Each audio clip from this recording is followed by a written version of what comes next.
Hello everyone. In this video, we will learn how to use related and related table DAX function in Power BI. Let me switch to the computer for the demo. Let me show you the data table first. So this is the product master table, is a dimension table, and here you can see the product ID and product name actually and the price.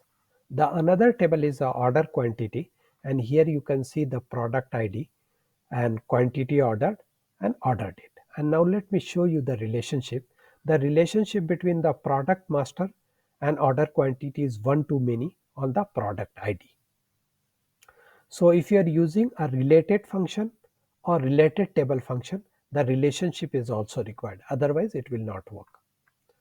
Now let me go to the data view, and my requirement is I want to calculate a cells. To calculate the cells, we need order quantity and price. So price we have in the product master, as you can see here. So I will bring the price in the order quantity table. So and here I will use a related function. Now I will add a new column, and my column name is price.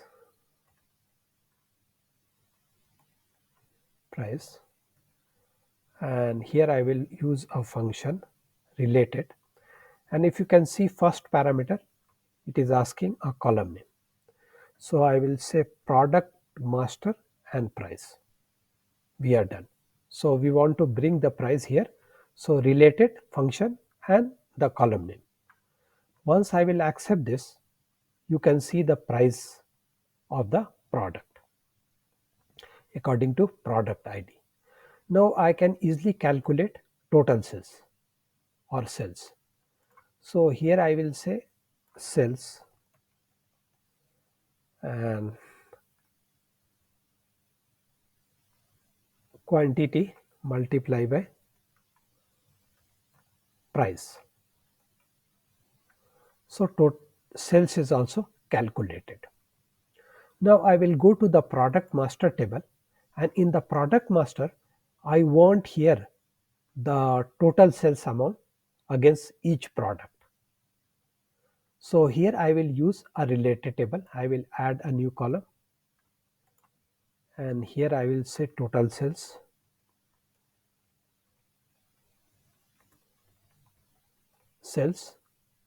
and now I will use a sumx function and related table function, and the related table function, it required a table name as a parameter. So I will say order quantity bracket close comma expression, the column name. So I will say order quantity and sales, which we have calculated in the order quantity, now bracket close. So here the sumx related table is order quantity because we have the cells in the order quantity table and we wanted to bring in the product master. So now you can see here total sales against each product. For example, as I told you, if you will not make a relationship between the table, it will not work. Let me delete and show you. If I delete the relationship and if I'll open, so this will not work. And here if you see the order quantity also, it is not working. The moment you create a relationship, now I have again created a relationship, one to many, between product ID, see it is working, price, sales, and in the product master also you can see the total sales. So this is very useful function. That's all for this video, and I request you to please subscribe my channel. Thank you for watching.